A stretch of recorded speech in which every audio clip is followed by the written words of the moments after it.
की 27 तारखेला स्वाभिमानी शेतकरी संघटना व ग्राहक कल्याण फाउंडेशन यांच्या माध्यमातून शेतकऱ्यांच्या आम्हाला फोन येत होते का नुकसान भरपाई मिळावी, त्यासाठी आम्ही छोटस पाऊल उचललेलं आहे. जलसमाधीचा इशारा त्या ठिकाणी दिलेला आहे. तहसीलदार साहेब, शिवजन्मभूमीचे आमदार शरददादा सोनवणे व सर्व आपल्या तालुक्याचे प्रतिनिधी यांना आम्ही कळवलेलं आहे आणि आम्ही शांततेच्या मार्गाने त्या ठिकाणी आंदोलन करणार आहोत. सर्व ग्रामस्थांना विनंती आहे का त्या ठिकाणी आपण शेतकरी म्हणून व ग्रामस्थ म्हणून आपलाच कार्यक्रम आहे म्हणून म्हणजे त्या ठिकाणी यावं आणि काय आपल्या सूचना असतील त्या ठिकाणी मांडाव्यात. आपल्याला इरिगेशन खाते पाटबंधारे विभाग व तालुक्याचे आमदार असतील, सदस्य असतील, जिल्हा परिषद सदस्य असतील आपल्याला सहकार्य करणार आहे.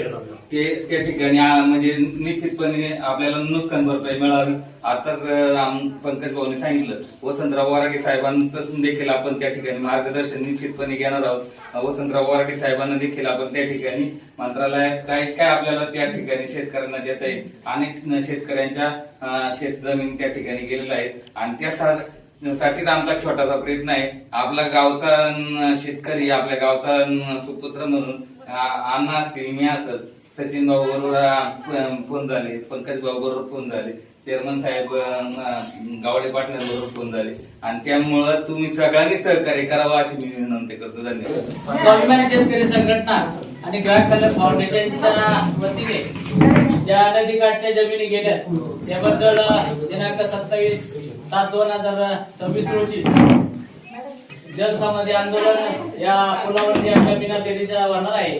तर जमिनी ज्यांच्या गेल्या त्या पण आणि ज्यांच्या नाही गेल्या ते पण सर्व ग्रामस्थांनी उपस्थित राहावा अशी स्वाभिमानी शेतकरी संघटना व ग्राहक कल्याण फाउंडेशनच्या वतीने विनंती करतो की हे आंदोलन आमचं वैयक्तिक नसून हे सर्व शेतकऱ्यांचं आहे.